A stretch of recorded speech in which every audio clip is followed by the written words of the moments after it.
I'm mad. Can you see that I'm mad? Cool, because we're gonna be talking about 1899, the new show made by the people behind Dark. And I have a lot of things to say. What does this button do? Please, please, do not push the button. You have no idea of what it... Rant time, rant time.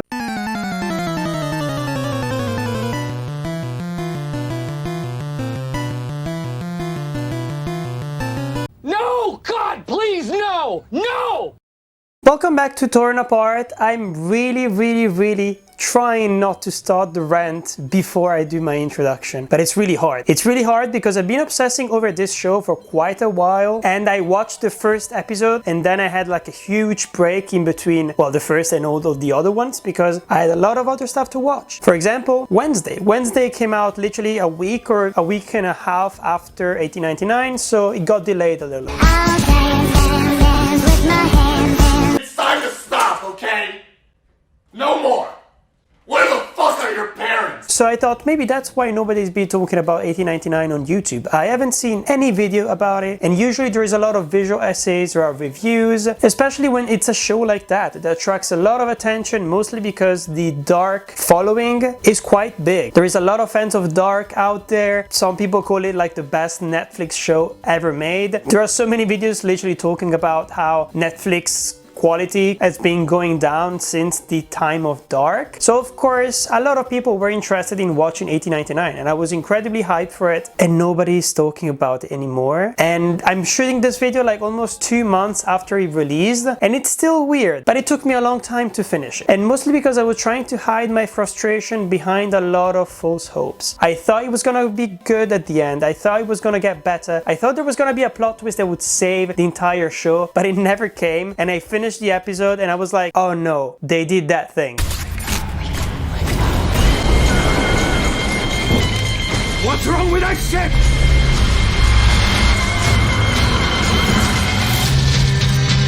They did the classic thing of trying to do a plot twist, trying to keep a mystery for so long to the point that the mystery just doesn't sound even interesting and the mystery doesn't even pay off. As an introduction, I will talk about the fact that, of course, I need to say it right here. Spoiler alert for 1899. I'm gonna be spoiling the shit out of it when it comes to the narrative, the themes, and the plot twists as well. So be careful when it comes to that.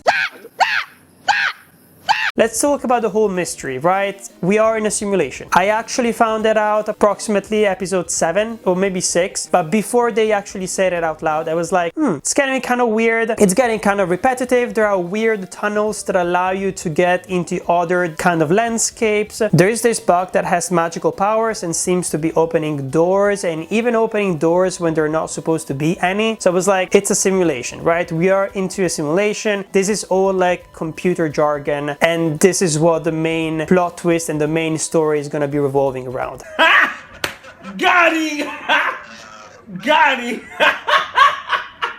There are several problems with this. First of all, think about The Matrix, right? The Matrix, trilogy of really good movies. How much time do you actually spend in The Matrix? Not that much. And there is a clear reason on why you don't spend a lot of time in The Matrix, because The Matrix is fucking boring, and also it's cheated as fuck. When you're in a simulation and once you start seeing all the elements of a simulation, then you start realizing that you have no control over anything that is happening on screen, and that at the end of the day nothing really matters because everything around you is not real. Maybe the people around you are not real as well, they're NPCs. So all of the actions, all of the decisions, all of the personality traits and the backstories, they lead nowhere and they seem to be completely fabricated, right? That is the simulation theory, which has existed for a long time and was popularized by The Matrix. The Matrix was so incredibly influential and good, mostly because it allowed you to get out of the Matrix, and the whole movie was about not getting stuck in the Matrix again. So imagine now a series that completely takes place during a simulation, and it's kind of problematic as well that we only get out of the simulation by the very end, so like the final 5 minutes of the show itself. And it's really problematic because we don't know what is real, and also there are no stakes at the end of the day, because once you realize that it's a simulation, there are so many things that just fall completely flat. Think about the scene where all the people are like jumping off the boat and they're committing suicide. It's like a huge event of mass suicide, and in a normal series it would be incredibly dramatic, it would be incredibly sad, and you'd be at the edge of your seat like shaking and like shouting at the screen, being like, stop doing that, like someone stopped them, okay? It didn't happen.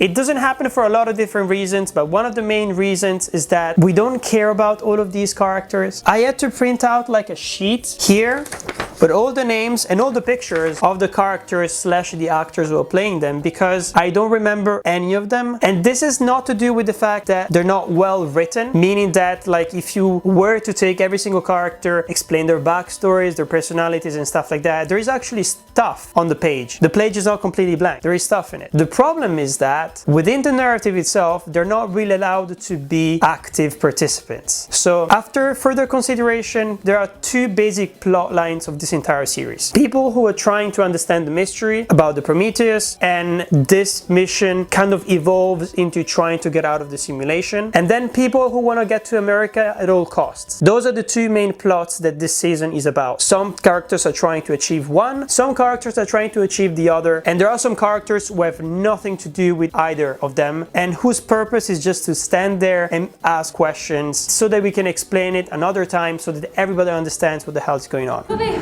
je t'ai entendu crier. Ça va? Qu'est-ce qui se passe? Qu'est-ce qui se passe? Qu'est-ce qu'il y a? C'est du sang? So let's go character through character so that we can understand who is useful and who is not useful to the plot. So the first one here is Mora. Mora is the first plot, right? She's trying to escape the simulation, even though we realize at the end of the day that she created the simulation. Who cares? We're trying to talk about what she does from episode 1 to the end of the series, and her whole goal is to try to escape the simulation, try to understand the mystery and solve the whole thing. She's kind of an active participant. She does a lot of things, and even though after a while, approximately episode like 4 or 5, basically after the fog, you realize that everything starts going in circles. Almost nothing happens at the end of the day, because as I pointed out before, the two main missions of this show are not really that complex and are not really that hard to accomplish. So what did they do? What did they decide to do? They decided to prolongate the mystery for as long as possible. How do they do that? It's very simple. Characters don't speak to each other. Everybody has a secret. Every single person on this boat has a secret, and they're trying to hide it from everyone else. But at the same time, they're not only hiding that secret, they're also keeping all of the information that they learn about the mystery for themselves, and they don't share it with the other ones. And of course you can guess how frustrating this is for an audience member who is trying to, well, keep going with the plot, right? Of course you could argue that they can't really communicate with each other because they don't all speak the same language. And yes, I agree with that, but that is another problem that we're gonna address later on. Let's go back to the characters. We have Aoki Larson, who is also the main guy from Dark, really good actor at the end of the day. I really liked his performance. His goal as well is to solve the mystery and to escape the simulation. We've got Clémence. Clémence is the French character. Does she actually achieve anything across the entire plot? And I'm not talking about small scale stuff as if she wasn't there, some people might not survive, or some people would end up doing other things, and it's basically then a domino effect. I'm not talking about that kind of stuff. I'm talking about the big picture. When it comes to the big picture, Clémence is completely useless. Even to the very last episode, there is a moment where like we have no idea what she wants to do or she wants to achieve. She's one of those characters who's just there to keep us guessing about what the mystery is. Because the most amount of characters you have and that you don't really understand and you can't figure out, well, the more exciting it's supposed to be, right? If you take into consideration movies like Knives Out or Glass Onion, the more suspects you have when it comes to murder investigation, the more interesting the investigation is, right? Because you have to go through more questionings and more interviews and stuff like that. But it doesn't work with Dark because the mystery is just not big enough to be interesting at the end of the day. After that, we got Angel. I think his Spanish name is like Angel or something like that. He's once again one of those characters who don't do anything for the entire show. He's an asshole. Yes, I agree.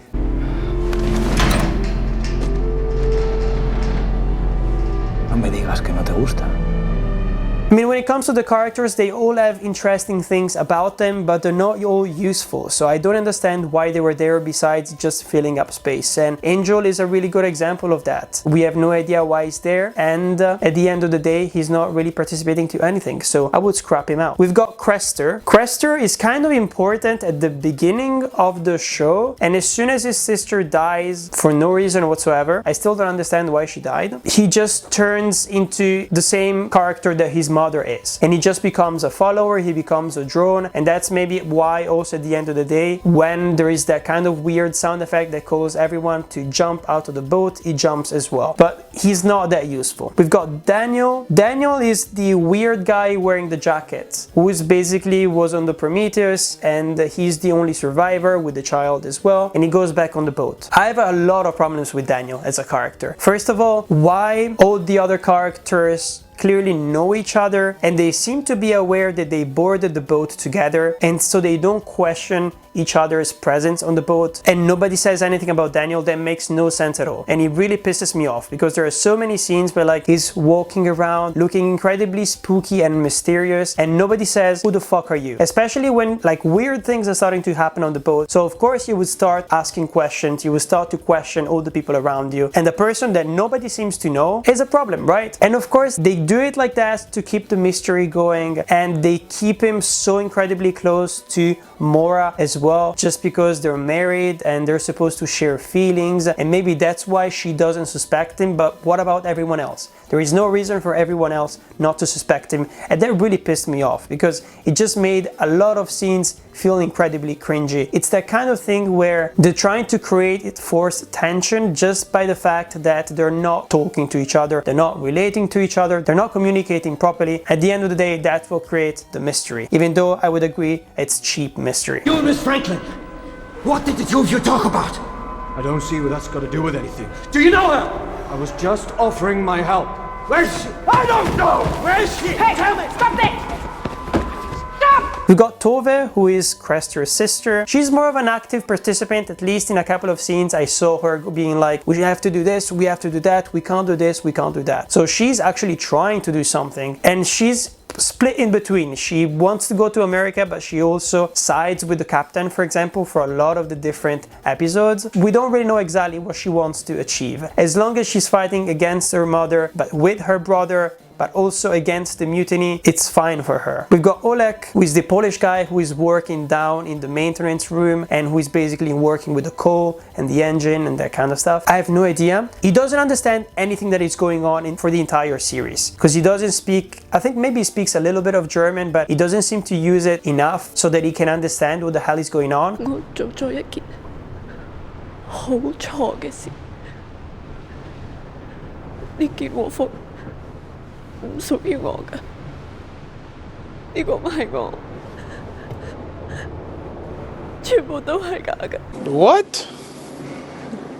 Bro, what are you talking about, man? So he's completely oblivious. Of course, he's not with the side who is trying to do the mutiny, but he's not with the side who is trying to discover the mystery either. He's kind of like against the mutiny, and that's basically it. There is nothing else going on for him, and it really pisses me off. He's a character who doesn't learn anything, and that is mainly to do with the fact that he can't really communicate with the other ones because of the language barriers, which we can address now. Okay, let's address it. This show really proved to me why it's not always a good idea to do historically accurate shows or TV shows, because it makes sense. 1899, on a huge ship that would go to America, it would be a mix of different immigrants speaking different languages who probably don't understand each other. The crew themselves, maybe they wouldn't be speaking more than one, max 2 languages, so it makes sense. But now imagine what it feels like to have all of these people who don't even try to learn each other's languages, and they keep talking their own language to each other without ever understanding each other. Your coffee kicking before reality does.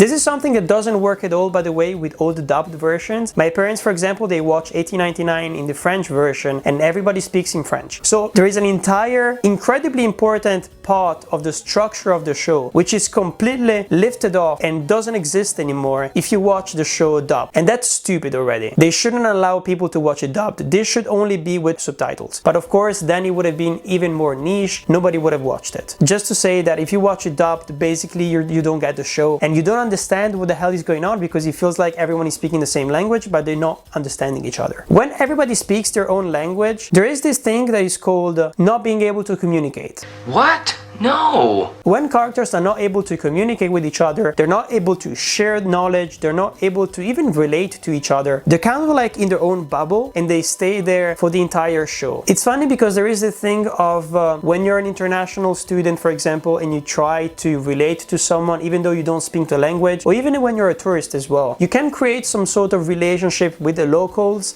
even if you don't speak the language, but at the end of the day, if you're really trying to communicate about important things, you just won't be able to, meaning that the communication just stopped and nobody will be able to unfold at the end of the day. So you can understand why, if you're trying to build a mystery around the fact that nobody's able to talk about the mystery, it's just a complete mess at the end of the day. Imagine Glass Onion. I keep mentioning Glass Onion just because it came out a couple of weeks ago, so of course everybody has watched it and it's fresh in your memories, right? Think about Glass Onion, but everybody speaks a different language. How would Daniel Craig investigate? How would he try to solve the mystery if he can't even communicate properly with all the different suspects? This is what they did with this show here, and they did it just because of historical accuracy, but it doesn't work. And you know how we complain so much about why is English the automatic language for movies just in general, especially like period dramas as well, where the original language is English even though maybe the movie takes place in France or on another continent that is not related to the English language at all. But at least then it allows for the main characters to be able to communicate with each other, and this is the basic of what a movie is like. Unless you do like a silent movie, and then it's a completely different story, and it's really hard to do it successfully at the end of the day, to do a mystery, do it completely silent where nobody is talking and it's just visual storytelling. But they don't do it like that here, because there is a lot of talking, it's just empty talking. It's like that every single character in this show is talking to their own different version of a wall for the entire show, and the result is incredibly boring and frustrating. Il faut prévenir les autres dans la salle des machines.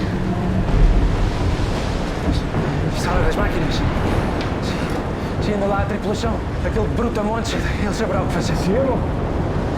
I've addressed that. Let's go back to the character list so that we can prove that there is a lot of people who can literally be completely erased from this. Ling Yi doesn't speak any other language but Chinese, if I'm not mistaken. She doesn't learn anything and she doesn't participate in anything. So of course we technically can delete her as well because she's not useful. We've got Ramiro as well. Ramiro, like, he participates only because I think he tried to save Aik, so the captain, when he's being held hostage after the mutiny. But after that, I'm not even sure if he actually does anything. He's one of the main guys who go to the Prometheus. He's chosen by the captain himself, but at the end of the day I'm trying to think whether he actually brings anything to the mystery, but no. At the end of the day he doesn't even believe that it's a simulation. He doesn't believe anything at all, so he's useless. Elliot, the child. I have a huge problem with this guy. First of all, it is revealed after a while that Elliot and Mora are related, and they're related to Daniel as well. They're a family. Elliot is Mora's son. So there is no reason whatsoever since the very beginning of this show that the son would not try to talk to his mother. Let's even, like, for the sake of argument, say that they've done this 5, 6, 7 times, this simulation, and they tried to save his mother several times and that she keeps dying. Even if he is completely, entirely psychologically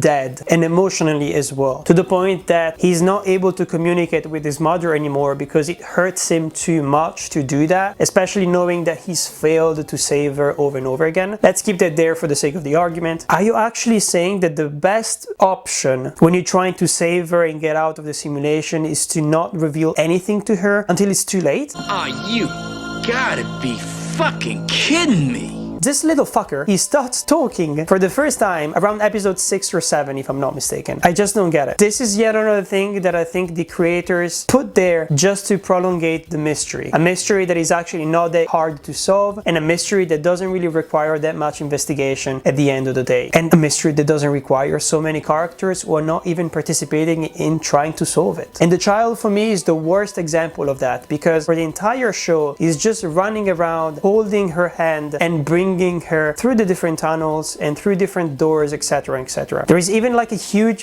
subplot where they think he caused all the deaths on the boat, and the people from the mutiny want to sacrifice him, and they actually manage to sacrifice him. And when he comes out of the portal again, almost like resuscitating, even then he doesn't say anything, and that pisses me off. Do not come. Do not come. I've come. Because he's been through this a lot of different times, right? With his father as well, they've always been doing it together. That's what we understand from what has been introduced to us. Why would he just not snap at this moment? The moment where he comes back through the portal because he's been like sacrificed by the mutiny people. Why would he not snap? Why would he not start talking and actually relating to these people, for fuck's sake? But no, he has to stay quiet, because if he stays quiet then the show can keep going, and eventually it's that ticking clock thing where everything is being destroyed and now we have to give you all the plot twists so you can be like surprised and shocked about everything. They could have technically revealed the simulation thing in the 2nd or 3rd episode. I think it would have been completely fine. And then after that, people are actually trying to deal with that, trying to deal with their own mortality, and maybe trying to deal with all of these existential questions, but also trying to band together to do something about it. There is this point where like the grandfather, so Mora's father, says how all the people on the boat, they always act the same, they always get scared, they panic and they start a mutiny and blah blah blah blah blah. But that is to do with the fact that these people don't act like normal human beings. I'm sorry, but like if weird things start happening, even if you have a dark secret that you want no one to know, you would talk to each other, you would try to relate to each other, and it just pisses me off. I have to keep going. I could rant for ages, but we have to finish this character list so we can end this fucking video. We've got Anchor. Anchor is the father of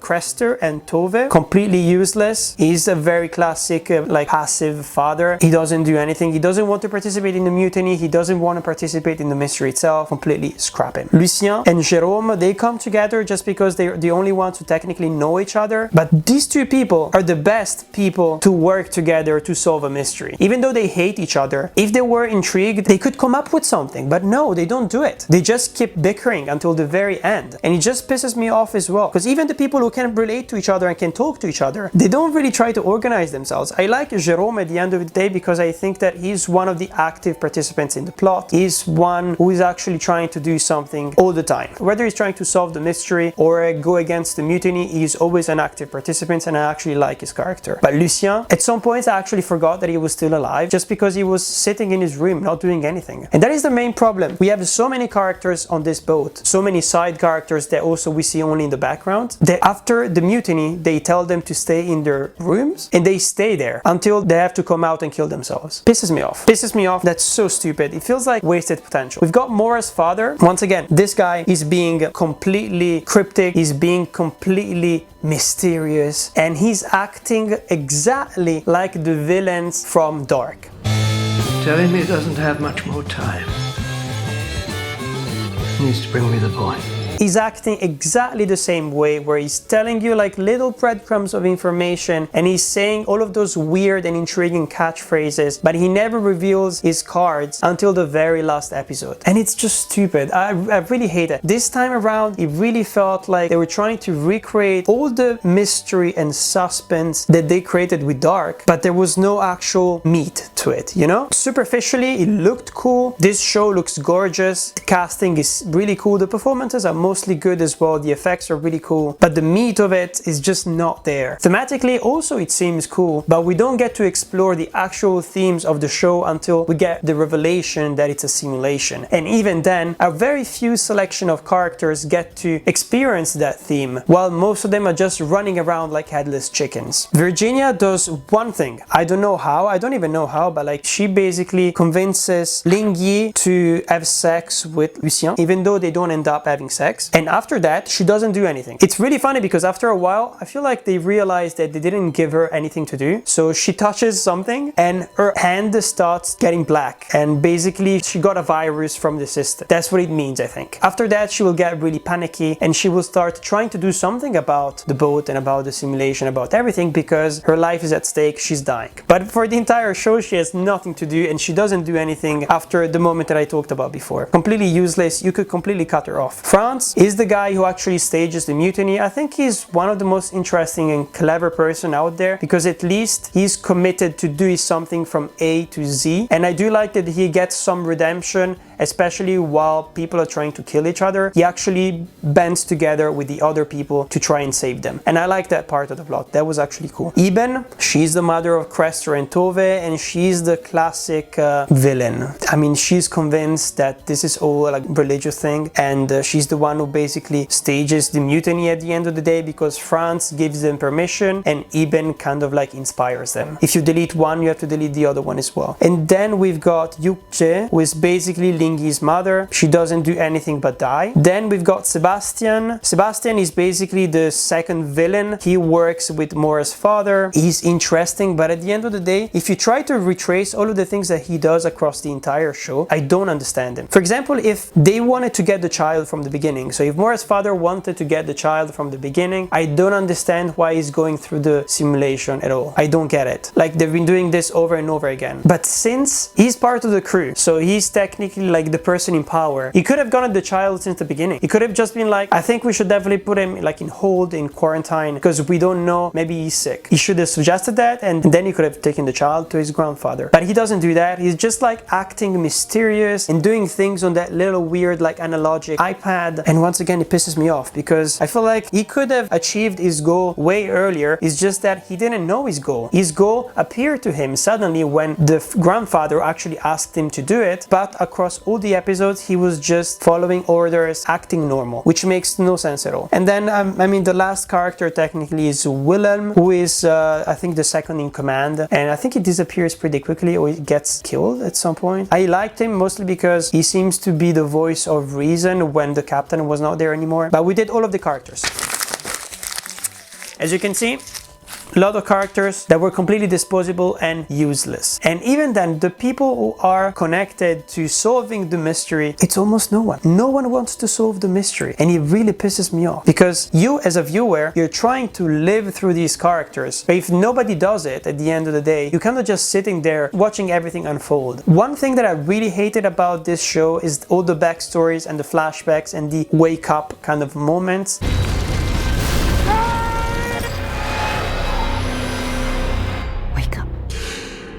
Every single character gets their own. At the end of the day, they all felt like wasted potential. Maybe there's some kind of like memories, like hidden memories that they can't really fully remember. So it is related to the main theme of living through a simulation. But at the end of the day, they're not trying to uncover each other's secrets. So it's stupid to make us feel bad about them having these secrets if they're not trying to put those secrets against each other and create conflict, right? Character conflicts, for example. They don't do that. All those backstories is just internal conflicts. They don't really do anything when it comes to the main plot of the story, and that is just really bad writing. I'm sorry. I think I'm done when it comes to ranting about this show. Let me know down in the comments what you thought about it. I could go on and on. I didn't want to go too much into details, mostly because there are so many times where we're just going in circles, especially the moments where they get into each other's memories and they keep doing that over and over again. Let's just give up. Let's just give up. This is not a clever show. It's a show that seems clever, but it's not actually that clever, and it's not even emotionally resonant, and we don't really care about anything.